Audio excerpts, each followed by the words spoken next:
안녕하세요. 미탐TV입니다.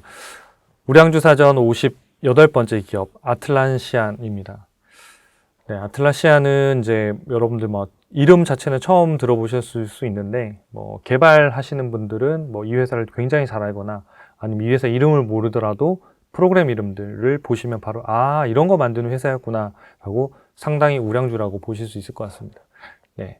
티커가 지금 보시면 이 회사는 팀이라는 티커를 쓰는데 재밌죠? 왜 그런지 좀 이따 설명을 드리겠습니다. 네, 아틀란시안 지금 현재 심볼 티커를 팀이라고 쓰고 있는데요. 이 회사가 만들고 있는 서비스하고 관련이 있어요. 그래서 이 회사는 이제 개발자를 대상으로 하는 비즈니스 엔터프라이즈 소프트웨어를 제공하거든요. 쉽게 말해서 개발자들 간에 협업하기 위한 다양한 소프트웨어를 만들어서 그것들을 제공하고 있어요. 그러니까 약간 보면 팀워크 할 수 있게끔 만들어주는 그런 솔루션들을, 다양한 솔루션을 만들고 있어요. 그래서 티커가 딱 잘 맞는 이름인 것 같아요. 처음에는 저도 왜 아틀란시안을 팀으로 지었을까 했는데 이 회사가 만들고 있는 서비스를 보면 팀 정말 잘 지었구나. 네, 확실한 것 같습니다. 그래서 여러분들 제가 여기 서비스 명을 좀 가져왔는데 개발자분들은 이거 딱 보시면 바로 아실 거예요. 그래서 요 서비스 브랜드는 지라라고 하는 브랜드인데요. 지라. 발음을 잘해야 될 것 같네요. 지라. 소프트웨어 개발 필요한 이슈와 버그 추적 이런 것들을 시스템을 제공해 주는 거예요. 그래서 저희가 개발하다 보면 개발 이슈도 있고 그다음에 버그 같은 것도 이렇게 정리하고 추적하고 이런 시스템들이 필요한데 그런 것들을 잘 관리할 수 있게끔 해주는 소프트웨어가 바로 이 지라라고 하는 프로그램이고요. 컨플런서라고 하는 거는 이제 웹 문서를 작성하거나 문서별로 어떤 버전 관리들을 잘 할 수 있게끔 제공하는 소프트웨어 서비스입니다. 그리고 비트버켓 같은 경우에는 이것도 이제 많이 쓰는 거죠. 그러니까 개발 소스 코드를 저장하거나 버전 관리하는 이런 소프트웨어 형상 관리를 제공하는 서비스인데 저희도 이제 쉽게 얘기해서 문서 만들면 이런 거 있잖아요. 가끔 우리 TV나 이런 것들 보면 이렇게 바탕화면에 이런 거잖아요. 화면 버전별로 이렇게 한글이든 워드든 쳐가지고 최종의 최종, 진짜 최종의 최종 이렇게 계속 관리하잖아요. 그러니까 실제로 이게 나중에는 어떤 게 최종인지를 잘 모르는 이런 이제 혼란에 빠지는데 개발 같은 게 더 그럴 수 있잖아요. 그러니까 소스 코드별로 다 정리해서 업데이트 했는데 이게 지금 최종인지 이런 것들을 혼란할 수 있기 때문에 그런 개발 소스 코드를 저장하고 버전 관리를 해줄 수 있고 그런 것들을 통해서 팀 협업들을 잘 할 수 있게끔 그러니까 효율을 올릴 수 있게끔 제공하고 있는 서비스가 바로 비트버켓이라고 하는 서비스입니다. 그 다음에 일반인들도 좀 많이 보신 서비스가 아마 이게 트렐로라고 하는 서비스인데요. 그래서 협업하는 회사들을 많이 쓰고 있습니다. 저희 회사는 이게 트렐로를 쓰진 않는데 어쨌든 할 일과 관련된 목록을 생성하고 관리하고 하는 이런 서비스를 제공하고 있습니다. 트렐로와 비슷한 서비스는 많이들 있어요. 미국에도 많이 있고. 그러니까 우리나라도 우리나라 브랜드로도 요즘은 스타트업들이 많이 만들고 있는데 이런 것들을 통해서 팀 간에 이 사람들이 업무 어디까지 진행이 됐고 언제 끝나고 나는 그 프로젝트를 어떻게 팔로우업 해야 되고 이런 것들을 잘 이제 온라인상으로도 협업할 수 있도록 하는 이런 것들 제공합니다. 그래서 전반적으로 보면 이런 IT 개발 이런 것들 회사의 일과 관련된 업무 협업과 관련된 소프트웨어를 구독 방식으로 제공하는 회사가 바로 이 아틀란시안이라고 하는 회사고 그래서 티커가 팀이라는 티커를 쓰고 있을 것 같습니다. 이걸 배경을 저한테 설명하진 않았었는데 이 팀명이라는 걸 딱 보는 순간 이 회사의 서비스명하고 그냥 그대로 매칭이 된다고 생각하고 있습니다. 네, 이 회사가 이제 구독 서비스가 전체 매출의 한 75% 정도를 차지하고 유지 관리가 18%. 그래서 일반적인 마이크로소프트라든지 어도비라든지 셔터스톡이라든지 이런 회사들처럼 한번 결제하면 이게 협업하고 이제 그 문서나 보장들이 계속 관리가 되고 있잖아요. 그래서 중간에 이걸 다른 회사 걸로 바꾸거나 다 뒤집는 게 쉽지는 않아요. 그래서 상당히 고객들을 이렇게 꽉 잡아두는 이걸 락인 효과라고 하는데 고객들을 이렇게 꽉 잡아둬서 고객들이 이렇게 이사가지 잘 못하게 만드는 이런 부분들을 이제 상당히 잘하고 있는 기업의 비즈니스의 유형에 속한다고 볼 수 있겠습니다. 그래서 버핏 같은 경우에도 어떤 기업의 경제적 해자, 그러니까 독점력을 가져갈 수 있는 중요한 능력 중에 하나가 바로 이런 전환 비용이 되게 높은, 그러니까 어떤 서비스를 다른 데로 전환하려면 비용이 너무 많이 들어서 차라리 그냥 계속 쓰겠다라고 결정할 수밖에 없는 그런 비즈니스가 정말 좋은 비즈니스라고 얘기하거든요.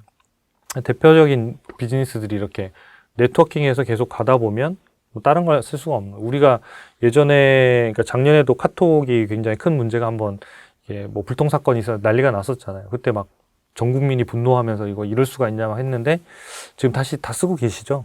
이사를 못 가는 이유는 뭐냐면 내 친구들이 여기 다 있기 때문에 나 혼자 가는 게 안 되는 거예요. 전 국민이 같이 이동해야지 되기 때문에 이게 쉽지가, 그러니까 한 마음으로 이동해야 되기 때문에 이런 게 전환 비용이 되게 높다는 얘기거든요. 그러니까 그런 비즈니스 구조를 갖고 있는 기업들이 상당히 어떤 네, 혜자가 있고 좋은 비즈니스를 하고 있는 기업입니다. 네, 스냅샷을 보면 100점 만점에 40점이니까 아주 높진 않아요. 그러니까 뭐 완전히 어떤 뭐 성장을 마치고 어떤 우량주에 들어갔다라기보다는 아직은 여전히 성장하고 있는 성장주의 관점에서 보고 판단하시는 게 되게 중요합니다. 전체 미국 기업들 중에서는 중간 약간 높은 정도고 밸류에이션은 지금 이제 주가가 많이 빠져서 좀 싸다 뭐 이런 정도의 평가를 받고 있습니다. 156달러고요. 요 화면은 초이스탁 사이트에 들어오시면 다 무료로 보실 수 있습니다. 현재 주가 추세는 단기적으로는 상승, 중장기적으로는 지금 횡보. 그러니까 빠지지는 않고 있죠. 그래서 단기적으로는 지금 플러스로 전환해서 추세가 만들어지고 있는 거고 중장기적으로도 이제 바닥을 다져가고 있는 그런 과정이라고 보시면 될 것 같습니다. 1년 동안의 주가를 보면 지금 최근 1년 동안이 뭐 한 300달러대에서 100달러까지 한 3분의 1 토막이 났잖아요. 근데 그 전에 주가가 아마 제 기억으로는 한 400달러 정도까지도 갔을 거예요.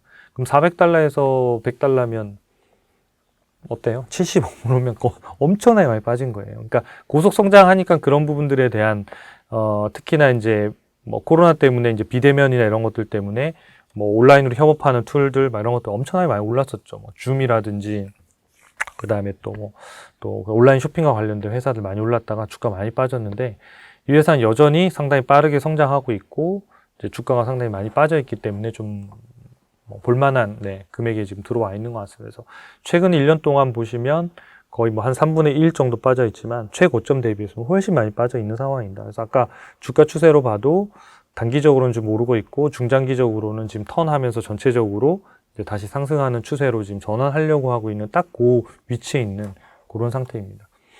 실적 분석을 보면 이제 빠르게 지금 성장하고 있죠. 매출액이 여전히. 그래서 이때 지금 2020년, 21년, 22년도 이때에 주가가 엄청나게 많이 오른 거예요. 이때는 회사가 이익을 안 내도 되는 거예요. 왜냐?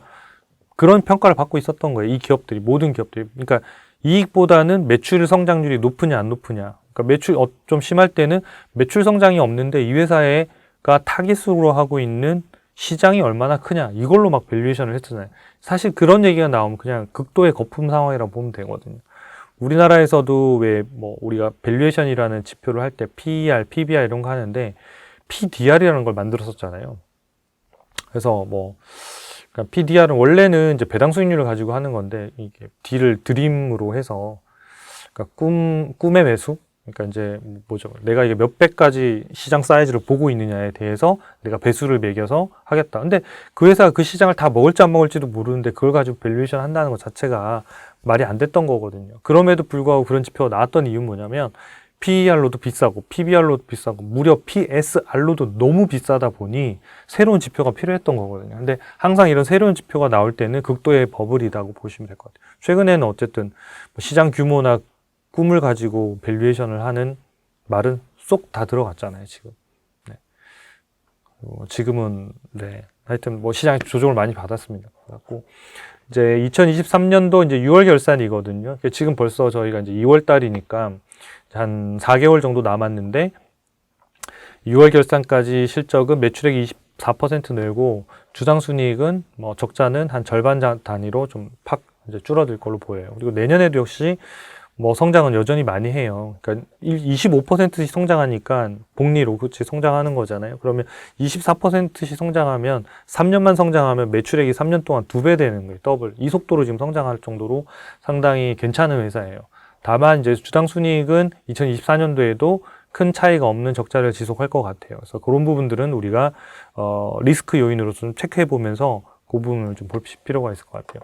그래서 이익률 차트를 보면 영업이익률이 나고 순이익률은 안 나다가 지금 영업이익률이 지금 마이너스로 다시 진입한 상태거든요. 그래서 왜 그러냐 좀 봤더니 그렇습니다. 저 직원들을 상당히 많이 뽑고 있습니다. 성장하는 회사다 보니까 IT 인력도 뭐 개발 인력들이 상당히 많이 필요할 거예요. 그다음 판매하는 마케터들도 필요할 거고요. 여기 보시면 상당히 이게 2019년도부터 네, 2022년도까지 네, 아틀라시안의 어쨌든 직원 수거든요. 그러니까 상당히 지금 뭐 빠른 속도로 지금 뭐 늘고 있다는 게 보이시죠? 그래서 2022년도 같은 경우에도 많이 늘었죠. 그래서 이런 부분들이 결국은 인건비, 그래서 주로 이제 이런 개발비와 관련된 인건비들은 뭐 이제 판매 관리비 밑에 뭐 인건비 또는 뭐 연구 개발비로 이렇게 들어가거든요. 실제로 이제 그 재무제표에서도 확인할 수가 있었는데 그런 것들이 여러분들이 이제 뭐 이 회사가 이익률이 떨어지는 그런 요인이 됐어요. 그래가지고 그 부분들은 이제 이 회사가 아까 영업이익률이 떨어지는 게 어떤 원가의 상승이라든지 또는 뭐 매출액이 줄어서 이런 문제가 아니라 요 인력들이 늘어나면서 있었던 문제들이고, 요 문제는 지금까지 뽑았던 인력들 관련해서는 2024년도까지는 계속 적자가 현재는 예상이 된다. 하지만 성장률이 상당히 빠르게 나타나고 있어서 요 기업들은 좀 눈여겨볼 필요가 있겠다. 그 다음에 이제 적자 기업이라 하더라도 적자 기업들 중에서도 또 매우 위험한 기업과 덜 위험한 기업이 있거든요. 그걸 구분하는 방법을 말씀드리려고 해요. 그럴 때는 바로 이 현금 흐름표를 보시면 됩니다. 적자가 나더라도 회사에 현금이 있으면 망하지 않아요. 부도나지 않습니다. 그러면 이렇게 물어보겠죠. 적자가 나는데 회사에 어떻게 현금이 있어요? 자, 흑자하고 적자는 장부상으로 존재하는 거고요. 실제로 회사의 현금의 유출입은 현금 흐름표에 나타나는 거거든요. 그래서 장부상의 이익과 실제 현금 흐름표상의 이익은 다르다. 그래서 이 회사의 아틀라시안의 현금 흐름표를 좀 보시면 요 회색으로 되어 있는 영업활동 현금 흐름만 잘 체크하시면 돼요. 얘가 무조건 플러스면 돼요. 플러스. 그럼 여기 시점에서 보면 0을 기준으로 했을 때 요 위에가 플러스라는 거예요. 그 밑은 마이너스예요. 그래서 영업활동 현금 반드시 위쪽에 있어 그려져야 되고, 좋은 기업들은 점점 이게 누적하는 금액들이 이렇게 우상향하게 돼 있거든요. 근데 이 회사는 보면 의외로 영업활동 현금이 마이너스인 적이 없었어요. 저도 이거 보고 굉장히 놀랐거든요. 보통은 이렇게 이제 흑자 전환하기 직전에 영업활동 현금이 먼저 플러스로 턴하는데, 이 회사는 꾸준히 영업활동에서 상당 부분 현금 흐름을 창출하고 있었어요. 이 얘기는 뭐냐면, 다른데 뭐 감가상각비나 막 이런 것들 때문에 적자가 났을 가능성이 상당히 높은 그런 형태인 거예요. 실제로 캐시플로에는 영향을 주지 않았다.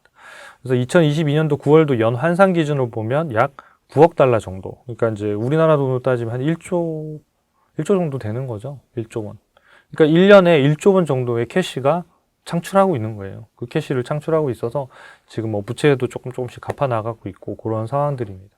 좋은 점은 이제 이 영업활동 현금이 계속 플러스인데, 나중에는 아까 저 순이익이라고 찍혀 있는 그쪽 부분도 턴하면서 가는 시점이 생기겠죠. 그러니까 아틀라시안을 조금 더 길게 보고 매출 성장이 25%씩 앞으로도 2024년, 25년도 또 나오면 이 기업은 좀 눈여겨서 성장주의 관점에서 보실 필요는 있을 것 같습니다. 네, 경쟁사는 딱 맞진 않아요. 근데 어쨌든 뭐 그래도 구독 서비스에 해당되는 되게 괜찮은 큰 기업 두 개를 골라왔습니다. 그래서 세일즈포스닷컴 같은 경우에는 우리가 협업 툴 중에 하나 이제 슬랙이라고 하는 메신저 있잖아요. 슬랙이라고 하는 슬랙이라는 회사를 인수했어요. 그래서 세일즈포스닷컴이 됐는데, 요 회사 이제 인수돼 있고, 그 다음에 마이크로소프트도 역시 이제 팀 관련된 여러 가지 구독 서비스를 만들고 있어서 했는데, 사이즈 차이가 너무 많이 나요. 그렇죠? 세일즈포스닷컴만 하더라도 아틀라시안의 거의 4배고, 마이크로소프트는 뭐 이 서비스만 하는 게 아니잖아요.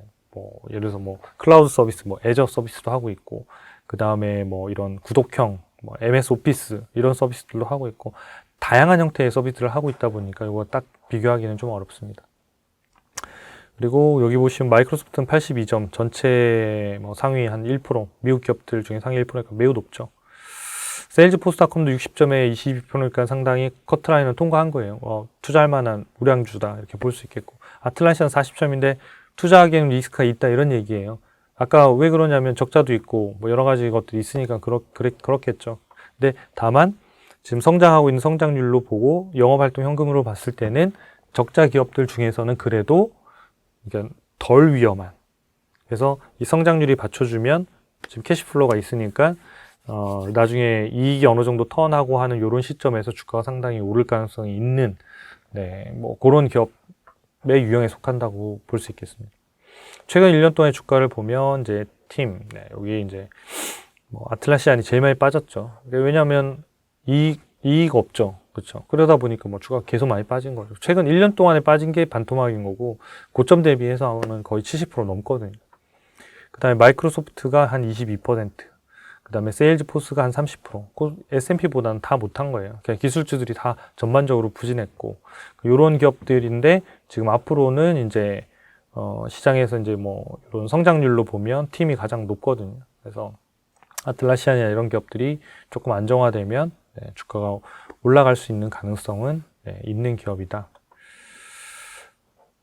진단 점수로 보면 그렇죠. 마이크로소프트는 그냥 완벽에 가까운 회사. 다만 올해 성장성이 매우 낮다. 그래서 이런 이제 화면들도 초이스타 검색해서 들어오시면 전부 다 무료로 보실 수 있습니다. 그래서 성장성이 좀 낮은데 이거는 한 달에 한 번씩 저희가 어차피 계속 갱신하면서 이 점수들을 만들어서 저희가 보여드리거든요. 이것만 잘 보시더라도 기업이 지금 어떤 방향으로 가고 있는지를 체크하는데 어려움이 없으실 것 같아요. 세일즈포스닷컴은 성장성은 있는데 지금 아직은 수익성이 없다. 그러니까 그 얘기는 뭐냐면 아직은 여전히 이제 막 흑자로 전환해서 돈을 벌어가야 되는 딱 그 시점에 있는 거예요. 근데 이 회사도 역시 채워질 거예요. 채워지면 이 점수도 높아지겠지만 주가도 지금 주가보다는 훨씬 더 장기적으로 좋은 가격에 갈 가능성이 있는 기업이 바로 이 세일즈포스닷컴이고, 구독 서비스 관련해서 뭐 이런 하신다고 한다면 반드시 눈여겨서 분석해 봐야 될 기업이 바로 이 세일즈포스닷컴입니다. 저희가 우량주 기업, 우량주 저희가 이 사전에서도 이미 다뤘을 거예요, 아마. 그죠? 세일즈포스닷컴도 아마 다뤘을 텐데, 뭐 저희가 시리즈로 해서 저희가 이렇게 묶어서 제공하고 있으니까 궁금하신 분들은 그때 찾으셔가지고 보시면 좋을 것 같아요. 아틀라시아는 여전히 성장을 해야 되는 회사. 보시면 수익성 없고 적자니까 그렇죠. 근데 재무 안정성은 그래도 한 2점이 있어요. 그러니까 매우 위험은 아니니까 약간 위험해 뭐 이런 얘기인 거죠. 대신 여기 보시면 현금 창출률이 상당히 괜찮죠. 아까 현금 흐름표에서 괜찮았잖아요. 그러니까 그런 재무나 이런 데이터들 사람들이 투자자들이 다 보셔야 되는데 그걸 얘가 빅데이터 알고리즘 다 계산해서 그냥 찍어드린 거예요. 그러니까 이것만 보더라도 사실 해석할 수 있는 거거든요. 그래서 현금으로 문제가 없겠구나. 재무적으로는 약간의 위험성은 있지만 현금 창출률이 높아서 저 부분들을 상쇄할 수 있겠구나. 다만 아직은 수익성이 낮아서 적자라서 이 부분들이 회복되는 게 중요하겠구나. 성장성은 어느 정도 하겠구나. 이런 부분들이 바로 이것만 우리가 따로 수치를 다 보지 않더라도 볼 수 있기 때문에 이 그림들을 좀 많이 활용하시면 좋겠습니다. 초이스탁 검색해서 들어오시면 됩니다. 배당은 성장주답게 아무도 하지 않습니다. 왜냐하면 이익이 나고 뭐 전체적으로 쌓여야지 그 다음부터 배당하기 때문에 지금은 배당 안 하는 게 맞죠. 마지막으로 AI 적정 주가와 현재 주가를 좀 비교해 볼 텐데요. 이 회사가 이제 과거에 보시면 거의 400달러 갔을 때는 요 파란색 이제 범위 내가 적정 가격 범위거든요. 그래서 여기가 파란색 밴드에서 위가 이제 상단이 이제 고평가, 여기가 저평가. 얘보다 더 떨어진 이 하얀색 빈 뻥 뚫려 있는 영역엔 매우 저평가 영역이거든요. 그러니까 일시적으로 나오는 가격들인데 이게 매우 고평가일 때 있었어요. 한 300~400달러 때. 근데 그때는 이제 신호가 좋은 걸로 성장은 하고 있지만 너무 비싸다였던 거고, 지금은 너무 싼 가격까지 떨어졌다 지금 반등해서 좀 올라와 있는 상황이거든요. 그러면 사실상은 이 데이터는 저희가 증권사 컨센서스하고는 달라요. 그러니까 저희가 직접 개발한 엔진 가지고 직접 산정한 적정 주가를 제시하고 있기 때문에 꼭 여러분들 좀 검색해 보셔가지고 이 자료를 잘 활용하시면 좋겠어요. 그래서 왜냐하면 기존의 서비스나 이런들 증권사 컨센서스들은 주가가 목표가에 후행하는 경우들이 많아요. 그래서 저희는 이제 기업 가치를 정해놓고 주가가 움직이는 이런 패턴이기 때문에 이렇게 그려질 수 있거든요.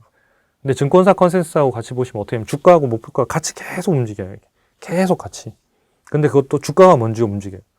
그러면 목표가가 현재 주가를 설명하지 못하는 상황이 발생하는 거거든요.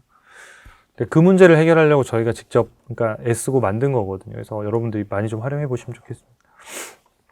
그래서 지금은 오히려 300~400달러대보다는 훨씬 안전한 금액에서 가격대에서 거래되고 있다. 적정가는 190 정도인데 실제로는 뭐 이거보다는 더 올라갈 수 있다라고 보여지는데요. 아까 말씀드린 이제 성장성, 그러니까 매출액이 25% 정도 성장하는 부분들, 그다음에 수익성이 아까 저기 이제 지금 인건비나 이런 것들 때문에 판관비가 많이 올라가 있는데 그 부분들이 좀 회복되는 부분도 있으면 훨씬 단단한 상태로 이렇게 단계별로 상승할 가능성이 있기 때문에 이 기업도 여러분들이 알아두셨다가 여러분들이 이제 기사도 보시고 뭐 전체적으로 실적 발표하면 실적도 체크해 보시고 저희 사이트 서비스에서 검색도 해 보셔서 전체적으로 투자 의사결정하는데 도움이 되시면 좋겠습니다. 도움이 되셨다면 저희 구독과 좋아요, 알림 설정까지 부탁드립니다. 감사합니다.